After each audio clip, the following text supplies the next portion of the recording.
Welcome है आप लोगों का। देखिए वेक्टर स्पेस और बोलिए लीनियर अलजेब्रा, ठीक है। तो उसका जो JSSC PGT 2018 में जो एग्ज़ाम हुआ था तो उसमें जो क्वेश्चन आया था, ठीक है, वो यहाँ पे मैं आपको दिखा रहा हूँ। बहुत देखिए सिंपल क्वेश्चन है। आप चाहें तो वीडियो को पॉज करें और आप खुद से इसको ट्राई करें। You definitely done it. आपसे ये हो जाएगा, राइट, क्योंकि काफ़ी सिंपल क्वेश्चन है। अगर आपने लीनियर अलजेब्रा पढ़ा हुआ है, ठीक है, वेक्टर स्पेस, सब स्पेस जो है आप बेसिक जानते हैं, तो डेफिनेटली ये बहुत मुश्किल क्वेश्चन नहीं है, बहुत ईजी क्वेश्चन है, ठीक है। देखिए कैसे बनेगा। फर्स्ट क्वेश्चन आपसे किया है which of the following is not a सब स्पेस, राइट। मतलब इसमें ऐसा आपको देखना है कि सब स्पेस क्या है, ओके। तो अगर हम लोग सब स्पेस का डेफिनेशन पे देखें तो सब स्पेस में क्या होता है, पहले तो ये इटसेल्फ वेक्टर स्पेस होना चाहिए, यानी इसके पास में एडिटिव आइडेंटिटी होना चाहिए, ठीक है, और प्लस में ये अबेलियन ग्रुप होना चाहिए और भी जो प्रॉपर्टी है, ठीक है। सब स्पेस को चेक आउट करने के लिए सिंपल सा आप ये भी देख सकते हैं कि जो लीनियर कॉम्बिनेशन होता है दो वेक्टर का, ठीक है, यानी अल्फ़ा इंटू V1, ठीक है, प्लस बीटा इंटू V2, ये क्या होना चाहिए, ये भी आपको उसी स्पेस में मिलना चाहिए, ठीक है, ओके।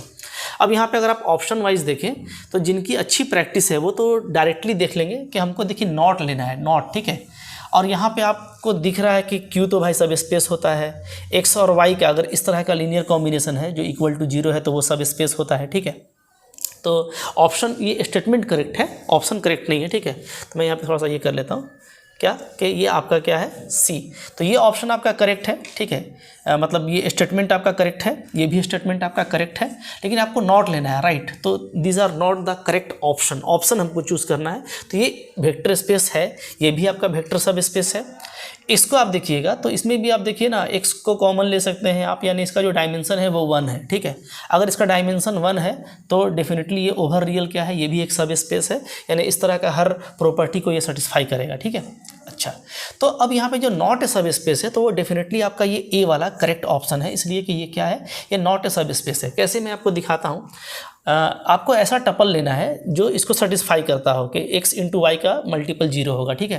तो मैं ले लेता हूँ 1 0, ठीक है, और एक मैं ले लेता हूँ 0 1, ठीक है। ये मैंने दो वेक्टर ले लिया तो डेफिनेटली ये इसको सेटिस्फाई करता है।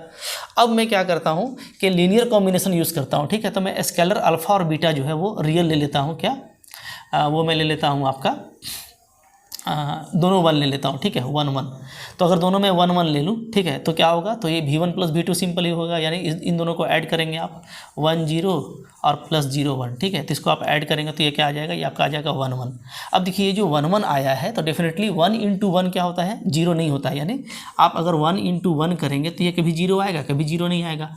यानी आपने लीनियर कॉम्बिनेशन जब यूज़ किया, ठीक है, जैसे यहाँ पे आपको दो भी है, दो टपल में, तो ये मैंने जो है 2 डायमेंशनल स्पेस का 2 एलिमेंट लिया V1 और V2, तो उसका लीनियर कॉम्बिनेशन भी 2 डायमेंशनल स्पेस में आना चाहिए, राइट, ठीक है। तो अगर यहाँ पे मैं इसके जैसा, इसके कंडीशन के हिसाब से अगर मैं 2 एलिमेंट लूँ तो डेफिनेटली ये 2 एलिमेंट है, और मैं अगर स्केलर चूज़ कर लेता हूँ 1 1 जो डेफिनेटली रियल है, ठीक है। तो इन दोनों को यूज़ करके इसका जो कॉम्बिनेशन है वो सिंपली V1 प्लस V2 होगा, यानी हम दोनों वेक्टर को ऐड करेंगे तो वो तो 1 1 आ रहा है, और 1 1 का मल्टीपल 0 नहीं होता, यानी अब इसको ये हिट नहीं कर रहा है, यानी लीनियर कॉम्बिनेशन जो है अब R² को बिलोंग नहीं कर रहा है, ठीक है। अगर R2 को बिलोंग नहीं कर रहा है इसका मतलब कि ये जो सब स्पेस है आपका वो सब स्पेस नहीं हो सकता। तो इस तरीके से आपको देखिए बहुत जल्दी आंसर मिल जाता है, ठीक है। अगर आपकी अच्छी प्रैक्टिस है तो आप तो देखते ही इसको टिक कर दोगे, राइट। लेकिन इस तरीके से आप ऑप्शन भी एलिमिनेट कर सकते हैं, कंफर्म कर सकते हैं बाय एग्जांपल कि ये यस नॉट ए सब स्पेस। सेकंड क्वेश्चन है, आपको ए नॉन सिंगुलर मैट्रिक्स दे रखा है n क्रॉस n साइज का, विच ऑफ द फॉलोइंग, शॉर्ट में लिखा है मैंने, विच of the following is true. ध्यान दीजिएगा, ट्रू छांटना है आपको कि करेक्ट कौन है इसमें से, राइट।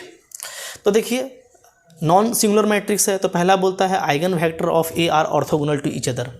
तो भाई आइगन वेक्टर ऑर्थोगोनल हो, कहाँ से कन्फर्मेशन मिलेगा, कोई कन्फर्मेशन नहीं है, और आपको ट्रू लेना है, ठीक है।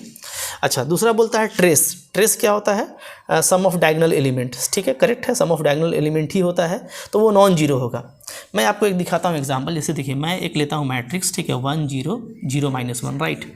ये मैट्रिक्स देखिए, ये आपका डायगोनल मैट्रिक्स है, डायगोनल मैट्रिक्स है तो डायरेक्टली जो यहाँ पे आइगन वैल्यू है वो क्या हो जाएगा, वो आपका हो जाएगा 1 और -1, ठीक है। जो ट्रेस मिलेगा वो क्या हो जाएगा, सम ऑफ डायगोनल यानी 1 - 1 = 0। तो हम लोग देख रहे हैं कि, और ये क्या है आपका, ये नॉन सिंगुलर मैट्रिक्स है, चूँकि इसका डिटर्मिनेंट क्या है आप देखेंगे तो नॉन जीरो है, ठीक है, राइट। अगर मैं इसको ए लिख दूँ तो इसका डिटर्मिनेंट क्या है, नॉन जीरो है। जो डिटर्मिनेंट क्या आएगा, -1 आएगा, ठीक है। तो ट्रेस बोलता है कि जीरो नहीं होगा। तो भाई मैंने एक नॉन सिंगुलर मैट्रिक्स आपको दिखा दिया, बहुत सिंपल सा मैट्रिक्स जो नॉन सिंगुलर है, और डेफिनेटली इसका ट्रेस क्या है, जीरो है। तो यानी ये भी ऑप्शन क्या है, ये भी ऑप्शन आपका रॉन्ग है, ठीक है। All eigen value are positive, तो मैंने इसलिए ये एग्जांपल लिया था कि देख लो यहाँ पे आइगन वैल्यू भी आपको प्लस और माइनस दोनों मिल रहा है, तो सारा पॉजिटिव होगा, ये ज़रूरी नहीं है, ठीक है। ये भी आपका ऑप्शन डिस्कार्ड हो गया। Zero can not be eigen value of A, ठीक है। ये देखिए इंपॉर्टेंट चीज़ है, याद रखिए कि अगर आपका ये नॉन सिंगुलर है, नॉन सिंगुलर का मतलब क्या है कि determinant not equal to zero होगा, और डिटर्मिनेंट क्या होता है हम लोग पढ़े हैं, ये होता है आपका product of eigen value, right, product of eigen value, मैं शॉर्ट में लिख रहा हूँ, ठीक है। प्रोडक्ट ऑफ आइगन वैल्यू होता है, तो आइगन वैल्यू का प्रोडक्ट करेंगे और उसमें कोई एक जीरो होगा तो डेफिनेटली ये क्या हो जाएगा, आपका जीरो होगा। तो आपको नॉन जीरो करना है तो डेफिनेटली क्या होना चाहिए कि ये नॉन जीरो कब होगा, जब आपका ईच आइगन वैल्यू क्या होगा, ईच आइगन वैल्यू आपका नॉन जीरो होगा, ठीक है। कोई भी एक जीरो हो गया तो आपको इसको जीरो कर देगा, जबकि आपका नॉन जीरो होना चाहिए। तो ये ऑप्शन बिल्कुल करेक्ट है कि zero can not be eigen value of A. और बच्चा जानता है, ये लीनियर अलजेब्रा में बहुत सिंपल सी बात है कि भैया नॉन सिंगुलर मैट्रिक्स यानी उसका कोई भी आइगन वैल्यू जीरो नहीं होगा, सिंगुलर मैट्रिक्स यानी जरूर कोई ना कोई आइगन वैल्यू जीरो होगा। तो बहुत सिंपल चीज़ हो गया ये, ठीक है। So this is the correct option. आराम से करना है, बिल्कुल इजी में करना है, कोई मुश्किल नहीं है, ठीक है। आराम से आपको एग्जाम में क्वेश्चन देखना है, रिलैक्स मोड में करना है, जल्दी कर पाएंगे आप, ठीक है। सिर्फ आपका कॉन्सेप्ट सही होना चाहिए। नेक्स्ट क्वेश्चन आपको दे रखा है कि 2x3 साइज का मैट्रिक्स है, ठीक है, ओवर रियल द सब। अच्छा, यहाँ पे क्वेश्चन देखिए ये है, which of the following is false. आपको फॉल्स बताना है इस बार, ठीक है, कि इसमें फॉल्स कौन है। 4 ऑप्शन दिया है। पहला ऑप्शन है 2x3 का आपको सेट ऑफ मैट्राइसेस है ओवर रियल, ये एक सब स्पेस बनाता है डेफिनेटली, ठीक है। अच्छा, of real valued matrices is isomorphic to R5। देखिए ये इंपॉर्टेंट हो गया। हम लोग पढ़ चुके हैं कि जो फाइनाइट डायमेंशनल वेक्टर स्पेस होता है, फाइनाइट डायमेंशनल वेक्टर स्पेस, वो क्या होता है, वो होता है आपका आइसोमॉर्फिक होता है। अगर इसका डायमेंशन n है तो वो आइसोमॉर्फिक होता है Rn का। ये आपने थ्योरम पढ़ा हुआ है, बहुत ही इंपॉर्टेंट थ्योरम है, ठीक है। तो यहाँ पे जो आपको तो R5 दे दिया है, जबकि जो डायमेंशन है वो क्या आएगा, वो आएगा 2 3 6, ठीक है। तो ये R5 के कहाँ से आइसोमॉर्फिक होगा, ये होगा तो किसके होगा, R6 के होगा, R5 के तो हो ही नहीं सकता। तो ये पहला ही ऑप्शन तो आपका गलत है और आपको फॉल्स ही लेना है। तो यानी ये ऑप्शन ही आपका करेक्ट हो गया। और अगर पहला ही ऑप्शन करेक्ट हो गया और आपने बहुत अच्छे से किया है तो आप डेफिनेटली अब आगे देखने का भी ज़रूरत नहीं है, सारे इसका मतलब इसमें करेक्ट ऑप्शन होंगे। आपको चूंकि फॉल्स चूज़ करना था, आपने फॉल्स ले लिया, तो अब बाकी जो स्टेटमेंट होगा वो सही होगा, इसका मतलब है। जैसे आप देख लीजिए, ए और बी लिया गया है V2V, ठीक है, मतलब same vector to same vector है, यानी ये आपको लीनियर फंक्शनल लिया गया है, ठीक है। आई जो है वो आपका आइडेंटिटी है, बोलता है AB = आइडेंटिटी होगा, implies A and B is invertible, correct, सही है। स्टेटमेंट है केवल, ये अब पढ़ चुके हैं प्रॉपर्टी में, ठीक है, कि अगर कोई भी लीनियर फंक्शनल है जो इन्वर्टिबल होता है, इसका मतलब है कि AB = I एग्जिस्ट करेगा, ठीक है।